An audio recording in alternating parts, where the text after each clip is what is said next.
Эндүүгийн мэдээ таамтаа үзэгчдээ баярлалаа. Дараагийн мэдээг хүргэе. Ойрхот орнуудын хоёр хүчирхэг гүрний хоорондох шин зөрчилдөөн ирж авч байна. Израиль болон бүгд найрамдах Турк улсын хоорондын өрсөлдөөн одоо дипломат маргаанаас хэдийнэ айлж стратегийн болон цэргийн шууд өрсөлдөөний шинжтэй болох магадaltaй болж байна. Энэ 7 хоногийн эхээр Сирийн хойд хэсэгт оршиж буй Абу аль Духуур цэргийн нисэх онгоцны буудалд Израилийн зэвсэгт хүчин анхаарын цохилт өгсөн.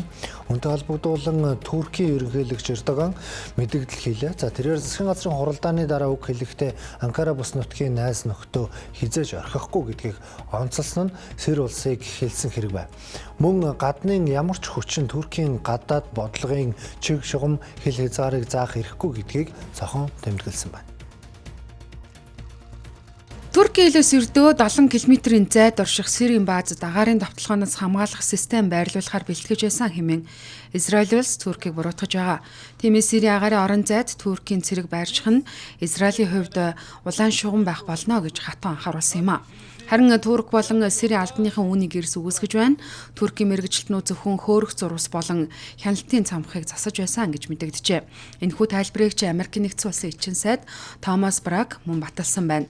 Түүнчлэн ерөнхийлөгч Эрдоган Израилийн ерөнхий сайдын нэрийг дурдлаггүйгээр ирэх 10 дугаар сарын сонгуулиар улс төрийн өвхлийн ирмэгт тулж ирээд байгаа удирдагчдын өдөөн хатаглагд Турк улс өртөггүй гэж сануулжээ. Сирд Асадын дэглэм нурууснаас хойш тус улс нь Анкара болон Тел Авивын нөлөөлийн гол талбар болон хувираад байна. Бүс нутагт Ираны нөлөө суларснаар Турк улс Израилийн эрхлэх сөрөх гол хүч болон тодорч байгаа юм. Турк улс Сирийн газар нутгийн 5 орчим хувийг хянаж Ахмед аль Шаарагийн удирдсан нэгдмэл доктортой засаглалыг дэмжиж байна. Харин Израиль улс хойд хил дээр нь НАТОгийн гишүүн хүчрхэг аримтай Турк улс хэд нөлөөтэй болохоос ихээхэн болгоомжилж байгаа юм. Тиймээс төвлөрсөн бус сул дорой Сирийг илүүд үзэж байгаа нь хоёр улсын эрх ашигын зөрчлийг улам гүнзгийрүүлжээ. Энэхүү стратегийн зөрчил нь хоёр орны дипломат болон эдийн засгийн харилцааг түүхэн доод зэгт нь хүргэлээ. Мөн Израиль улс энэ оны 6 дугаар сард 1915 оны Армени халдлагыг геноцид хэмээн албан ёсоор хүлээн зөвшөөрсөн нь Туркийн эмзэг зэгт хатгсан явдал байсан юм а. Харин саяхан Туркийн хууль зүйн яамнаас Израилийн ерөнхий сайд Бенжамин Нетаньяхуг баривчлуулахаар Интерполд хүсэлт гаргасан бөгөөд Газын зурвас руу хүмүүнлэгийн тусламж хүргэж явсан усан полот руу Израиль халдсныг хэргийн үндэслэл болгосон. Хэдийгээр цэргийн мөргөлдөөн гарах эрсдэл бодиттой байгаа ч талууд шууд дайны байдалд хүрэхээс сэргийлж байна.